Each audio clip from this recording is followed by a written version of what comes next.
Moin, herzlich willkommen hier auf Johns MOBA. Heute zu einem Update wieder zu Fredhaun, meiner Anlage. Und es wird heute spannend, denn es geht um eine Sache, die mir schon lange am Herzen lag, die ich aber tatsächlich in jetzt 2 Jahren auf dieser Anlage hier nicht angegangen habe. Und zwar geht es um das Thema Brückenbauen. Brückenbauen ist ja aktuell so ein Thema, da werden eher Brücken abgebrochen und ich bin gerne Anachronist. Das heißt, bei mir werden heute wieder Brücken gebaut. Und zwar eine ganz spezielle. Ich habe auf Fredhaun ja nur eine Brücke, und zwar dort hinten, die den Hafen, quasi die Hafeneinfahrt regelt. Und bisher war das einfach eine Brücke. Und immer mal wieder hat auch jemand von euch einen Kommentar geschrieben, dass man unter dieser Brücke doch mit einem Schiff gar nicht durchfahren könnte. Und ja, das ist ein Problem. Das ist ein Problem, das war mir aber auch von vornherein bewusst. Denn ich habe tatsächlich mit Absicht damals diese einfache Variante gewählt, denn Fredhaun, wisst ihr vielleicht, wenn ihr den Channel länger verfolgt, ist ja meine erste H0-Anlage. Das heißt, ich hatte eigentlich überhaupt keine Ahnung, als ich angefangen habe. Und was mir wichtig war, dass das Ganze funktioniert. Das heißt also, dass ich im Kreis auch wirklich fahren kann. Ich hatte ja am Anfang hier gar nicht den ganzen Teil im Regal hier, sondern ich hatte ja wirklich nur die Anlage und hatte eben da drüben die Hafeneinfahrt. Hätte es damals eine C-Gleis-Klappbrücke gegeben, in fertig, hätte ich die natürlich gekauft. Die gab es und gibt es allerdings nicht. Und ich habe mir damals nicht zugetraut, eine Klappbrücke selber irgendwie zu bauen. Ich habe aber auch keine gefunden. Und dementsprechend bin ich jetzt dazu gekommen und habe auch jetzt ein Modell gefunden, was ich euch zeige und auch welche Probleme ich hatte, das Ganze einzubauen. Denn leider hat es nicht so funktioniert, wie man sich das eigentlich gedacht hätte. Wäre ja cool, wenn es mal einfach wäre. Das war es leider nicht. Insofern hole ich euch gleich mal ab. Bevor wir aber direkt mit der Brücke losladen, noch 2 kleine Sachen. Und zwar geht es bei Fredhaun ja immer darum, dass ich einen Hafen habe und dann im Endeffekt direkt dahinter das Meer. So ist meine Anlage ja hier gestaltet. Und das ist natürlich ein Thema, wo wahrscheinlich der ein oder andere von euch immer denkt, so ja, wie kommt er denn da drauf? Da gibt es doch gar kein reales Beispiel für. Und das stimmt nicht. Also ich habe tatsächlich das Layout der Anlage in gewisser Weise an einem realen Beispiel orientiert. Und zwar an der Marschbahn und da ganz speziell am Hafen Husum, wo im Endeffekt zwischen dem Innen- und dem Außenhafen die Bahn eigentlich direkt am Meer lang läuft, über eine Brücke. Früher war das eben eine Klappdrehbrücke. Und die hat den Hafen getrennt also den inneren vom äußeren Hafen. Und an Fotos davon habe ich mich mal orientiert ganz am Anfang. Es war auch gar nicht klar, dass das überhaupt eine dänische Anlage wird. Also als ich die ersten Ideen für diese Anlage hatte, war das überhaupt nicht klar, dass ich hier tatsächlich eine dänische Anlage baue, sondern ich habe mir am Anfang überlegt, vielleicht was Norddeutsches. Also Marschbahn würde ja passen. Epoche 1 mit Dampfloks lag mir am Herzen. Dann die Königlich Preußische Eisenbahnverwaltung, KPEV, hätte massenhaft Modelle gegeben. Das war die Idee. Und was jetzt aber draus geworden ist mit der dänischen Anlage, das liegt tatsächlich zu 100% eigentlich an der Corona-Pandemie, die dann kam und die bei mir so ein bisschen dazu geführt hat, mich wieder auf Dinge zu besinnen, die mir als Kind auch Spaß gemacht haben. Und dazu zählen die Olsenbanden-Filme. Ich bin nämlich tatsächlich ein Olsenbanden-Fan, auch aus meiner Kindheit gewesen und habe deswegen mit Beginn der Corona-Pandemie wieder ein paar Filme von damals geguckt. Und davon 2 ganz speziell.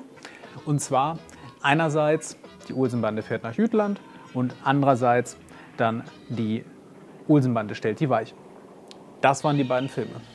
Und dann habe ich mir überlegt, das wäre natürlich die ideale Anlage eigentlich für mich, das nachzubilden. Da hätte ich Spaß dran. Das ist viel mehr ein Herzensthema als die Marschbahn. Und ich habe gar keine Anlagen gefunden, die das irgendwie so darstellen und deswegen habe ich das gemacht, habe aber für den Hafen tatsächlich das Konzept beibehalten und ich kenne aus Dänemark selbst kein Beispiel mit einer Klappeisenbahnbrücke am Hafen. Es gibt Klappbrücken, die Hafeneinfahrten regeln, das gibt es durchaus. Weniger an der Nordsee direkt, meistens eher Richtung Ostsee oder Ostseefjorde. Aber das gibt es. Die Brücke, die ich dort haben wollte, habe ich eigentlich eher so gedacht an diese Lindaunes-Schlei-Brücke, wer die kennt. Also so eine Eisenbahnklappbrücke, so eine Klapprollbrücke. Die fand ich richtig schick.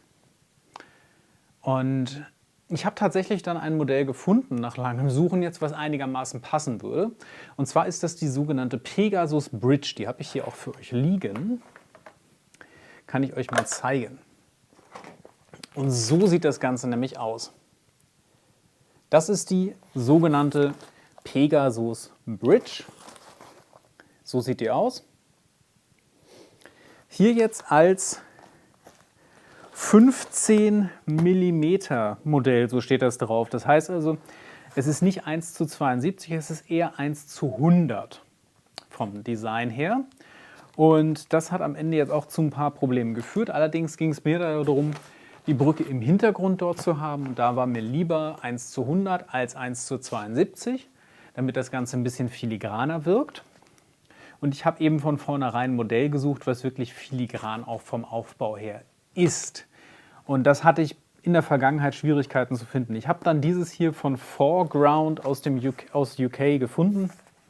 Das war gar nicht mal so günstig, also 75 € kostet dieser schöne Bausatz hier.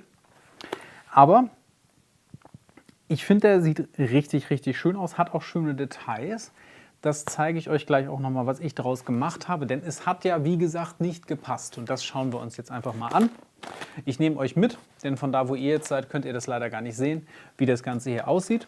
Und dann werdet ihr auch in dem Zusammenhang einmal sehen, wie ich denn hier umbaue. Das heißt also, dass sich Fredhaun tatsächlich von der Wand, wo es jetzt steht, wegziehen kann, um da hinten an der Anlage zu arbeiten, sodass ich mich hier nicht rüberlehnen muss. Das habe ich euch auch noch mal mit aufgenommen, dass ihr das einfach mal sehen könnt. Ja, und jetzt entfernen wir die mal hier. Das war die Brücke vorher. Jetzt habe ich da die schöne Klappbrücke. Und das schauen wir uns jetzt mal gemeinsam an. Also, ich hole euch ab. Wir starten wieder unseren Rundflug und gehen mal direkt in Richtung der Brücke. Da seht ihr sie auch schon. Steht da, ja, so ein bisschen wie so eine graue Huckepackbiene jetzt, finde ich, sieht das aus. Also was ihr hier sehr, sehr schön sehen könnt, ist ja im Endeffekt, hier ist der Brückenarm. Dann habt ihr hier diese halbrunde Sache. Das ist im Endeffekt der Rollbereich, wo die Brücke drin runterrollen würde. Und hier oben habt ihr das Gegengewicht, was im Endeffekt diesen Rollvorgang einfacher macht. Das ist eine sogenannte Rollklappbrücke, deswegen auch da hinten diese Rollfunktion. Lass uns mal kurz drüber sprechen, was ist eigentlich eine Pegasusbrücke oder die Pegasusbrücke und warum heißt die so? Die Pegasusbrücke ist eine Brücke in Frankreich in der Normandie. Die wurde benannt nach dem Symbol der 6. britischen Luftlandedivision. Die hatten nämlich so ein Pegasus-Pferd als ihr Maskottchen bzw. ihr Symbol auf den Schulterstücken. Die Brücke wurde in der Vorbereitung der Landung in der Normandie am 6. Juni 1944 von britischen Luftlandetruppen eingenommen, weil sie ziemlich wichtig war im Bereich des Vorrückens für die Landetruppen, die an den Stränden anlanden sollten. Und tatsächlich war das eine der wenigen Luftlandeoperationen, die den Tag richtig gut funktioniert hat. Die meisten, wenn ihr den Film James Ryan gesehen habt, sind ja ziemlich perdu gegangen und verteilt worden über die ganze Normandie. Die britischen Gleiter, und das war nämlich hier der Fall, das wurde mit sozusagen Gleitern angegriffen, aus denen dann die Truppen rauskamen. Die haben im Regelfall besser funktioniert, weil sich die eben nicht so verteilt haben wie die Fallschirmspringer, sondern da saßen ja 20 Leute oder so in einem so ein Gleitflugzeug drin und sind eben an der richtigen Stelle gelandet oder sind halt nicht gelandet, sondern abgestürzt. Je nachdem, die beiden Optionen gab es, aber sobald der Gleiter gelandet war, hatte man also sofort die ganze Einheit da. Davon sind mehrere dort gelandet, haben diese Brücke relativ schnell eingenommen und deswegen ist sie so berühmt geworden, weil es eben eine der wenigen Aktionen war, die den Tag funktioniert hat von den Luftlandetruppen. Und deswegen gibt es die auch relativ häufig als Modell im Bereich Wargaming, damit man das Ganze natürlich nachspielen kann.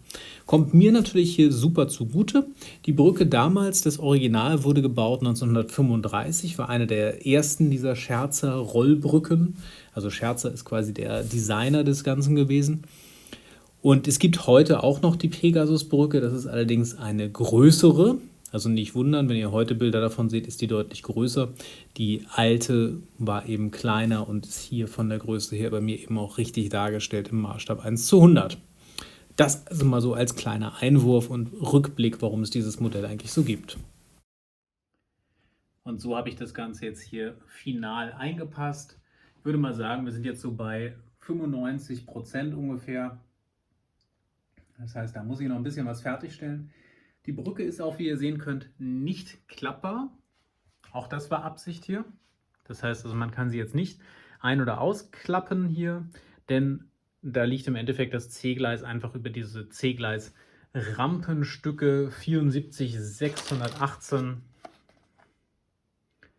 drüber. Die habe ich ein bisschen gealtert und dann verwendet. Davon 2 Stück. Dann sieht das Ganze so aus. Und die Brücke ist einfach nur außen angesetzt für die Optik. Ja, Hintergrund könnt ihr euch fast denken, denn wo sollte ich hier mit einem Schiff hinfahren, selbst wenn ich das hochklappe? Dahinter ist direkt die Wand. Und ja, ich bin mal ganz ehrlich zu mir gewesen, ich hätte jetzt nur mehr Probleme in der Funktion gesehen. Nicht, weil ich mir das technisch nicht zutraue, sondern tatsächlich, weil ich das einfach als potenzielle Fehlerquelle erachte, die ich bestimmt nicht da ganz hinten auf der Anlage von mir haben will. Weit weg, da hinten, nein, das will ich nicht. Apropos weit weg, eins nach dem anderen. Punkt 1 ist ja erstmal der Bau der Brücke. Hier mal ein paar Bilder und Eindrücke, wie das Ganze dann aussah. Und da ist übrigens ein ganz wichtiger Punkt gewesen. Ich habe relativ früh festgestellt, nachdem ich die Brücke zusammengebaut habe, dass das von der Höhe her sehr eng wird. Also nach dem NEM braucht man 59 mm Abschienenoberkante Minimum in H0.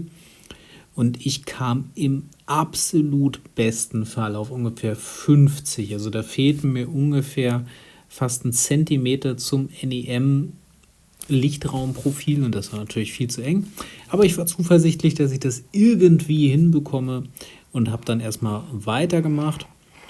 Und ja, dann muss man natürlich als nächstes erstmal überhaupt da hinten rankommen. Das heißt also, ich habe ja die Anlage bei mir verschiebbar. Ich muss also an der Seite hier 2 Schienenstränge öffnen und ein bisschen Deko wegnehmen und dann kann ich die Anlage frei verschieben. Habe die einfach nur 30 cm nach vorne geschoben und habe mich dann daran gemacht, erstmal die alte Brücke auszubauen und dann wiederum die neue Brücke dort einzupassen und natürlich die neue Brücke einzubauen. Dabei ging es dann erstmal relativ schnell mit den Rampenstücken. Das war wirklich einfach. Und die größte Errungenschaft den Abend war, dass ich dann festgestellt habe, ich muss ja nicht immer unter der Anlage lang kriechen. Ich kann ja auch einfach hinten in dem Raum, den ich dort geschaffen habe, lang gehen. Ja, manchmal sind es die leichten Lösungen. Und dann ging es an das Einbauen der Brücke und da wurde es dann wirklich kompliziert. Deswegen habe ich da jetzt auch nicht wirklich irgendwas gefilmt oder so, sondern das war ein Hin und Her, ein Zack und Zick, bis das irgendwann mal drin war. Und dann habe ich es am Ende so hinbekommen, wie es jetzt dort zu sehen ist.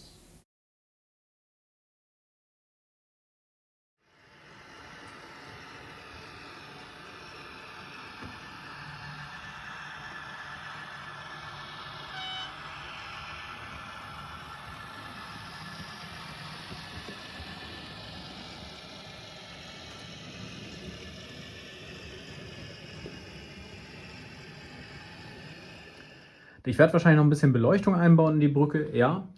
Und das soll es dann tatsächlich gewesen sein. Ihr seht auch, dieses Bedienerhäuschen der Brücke ist ganz hinten draußen da an der Wand. Das ist tatsächlich eher ungewöhnlich. Im Regelfall wäre sowas auf der Hafenseite eher angeordnet, denke ich, was ich so von Bildern gesehen habe. Aber mir gefällt es so einfach besser, weil meine Hauptsichtachse von hier kommt Und dann kann ich schön sehen, wie die Lok hier reinfährt. Und ich sehe quasi die gesamte Länge der Brücke entlang. Ja. Ihr seht aber auch, dass ich das von vornherein schon gedacht hatte. Und zwar andersrum. Da muss ich nämlich nochmal ran an diese Ecke mit der Spundwand, denn da sollte eigentlich immer das Bedienerhäuschen der Brücke sitzen.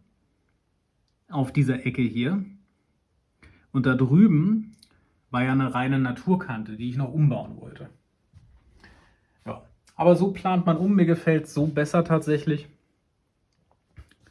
Und das ist ja die Sichtachse, die ich hauptsächlich sehe. Deswegen zeige ich sie euch auch genau so. Das sind exakt so meine Winkel hier. So weit gehe ich meistens schon gar nicht. Und ich wollte eben genau diesen Blick haben, dass ich so von vorne durch die Brücke durchgucke und nicht von hinten drauf. Und deswegen musste die einfach so rum installiert werden.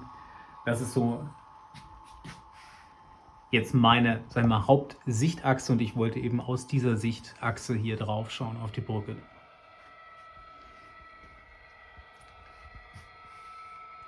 Ja, also mir gefällt es richtig, richtig gut, einfach weil die Logik jetzt gegeben ist, dass man aus dem Hafen rein und rausfahren kann. Die Brücke selber, ja, auch mit den Umbauten, die ich vornehmen musste, ihr seht das jetzt, ich musste ja alles hier etwas nach oben verlagern.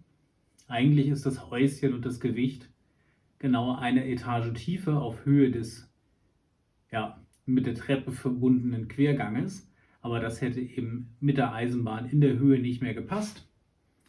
So funktioniert es.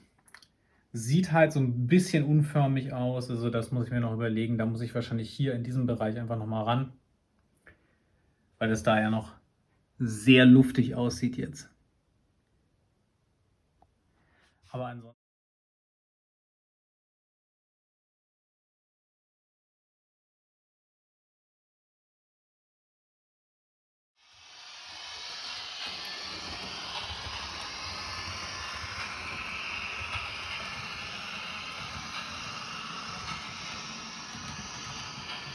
Das war schon wieder. Ihr habt es jetzt gesehen, so habe ich das Ganze dort eingebaut. War leichter, als ich gedacht habe, jetzt vom Einbau in die Anlage. Ich hatte mit viel mehr Arbeit gerechnet, das dort einzufassen und auch entsprechend über den, oder sagen wir, die alte Brücke rauszubekommen, die neue reinzubauen. Da habe ich mit mehr Arbeit gerechnet. Womit ich nicht gerechnet hatte, war eben, dass die Durchfahrtshöhe so gar nicht passt. Ich bin eigentlich davon ausgegangen, dass ich da viel mehr Platz hätte und dass das locker ausreicht. Ich finde meine Lösung jetzt aber auch okay. Sie gefällt mir nicht ganz so super, wie das Original mir gefallen hätte. Aber auf jeden Fall ist es so, dass ich damit gut klarkomme und jetzt nicht denke, ich finde die Brücke irgendwie hässlich. Sondern für mich persönlich macht das jetzt optisch einfach deutlich mehr her, weil für mich sich die Logik ergibt, man kann jetzt mit einem Schiff mit Masten hier rein und rausfahren. Und ich habe nicht wie vorher diesen Logikblocker in meinem Kopf. Aber das ist vielleicht nur, weil es meine Anlage ist und man manchmal ja solche Blocker hat. Also es ist eher ein Bauchgefühlsthema. Meine Lebenspartnerin sagt, sie fand das mit der vorherigen Brücke schöner, einfach von der Optik her. Mir gefällt das jetzt besser, weil es auch irgendwie so, ich finde, es sieht fertiger aus. Ja. Aber das ist ja auch die Hauptsache, es muss mir ja gut gefallen. Mich würde natürlich interessieren, was haltet ihr jetzt von der Lösung und was denkt ihr auch zu dem Brückenmodell? Also wäre das was für euch, auch mal so eine Wargames-Brücke mit hier einzusetzen oder bleibt ihr da bei den klassischen Modellbahnherstellern? Würde mich sehr interessieren. Das soll es für heute auch schon gewesen sein als kleines Update aus Fredhaun, was sich hier so getan hat. Und ich habe natürlich wie immer die ganzen Dinge unten verlinkt, die ich zum Bau benötigt habe, die mir dabei geholfen haben. Alle diese Sachen habe ich für euch als Link natürlich unten wieder eingestellt, dass ihr das, wenn ihr wollt, eben auch da nachschauen könnt. Und in diesem Sinne war es das für heute. Ich hoffe, es hat euch gefallen. Ich würde mich natürlich sehr freuen, wenn ihr beim nächsten Mal wieder mit dabei seid. Und dann geht es auch wieder um schöne Lokomotiven. Also, macht's gut. Bis dann. Danke. Ciao.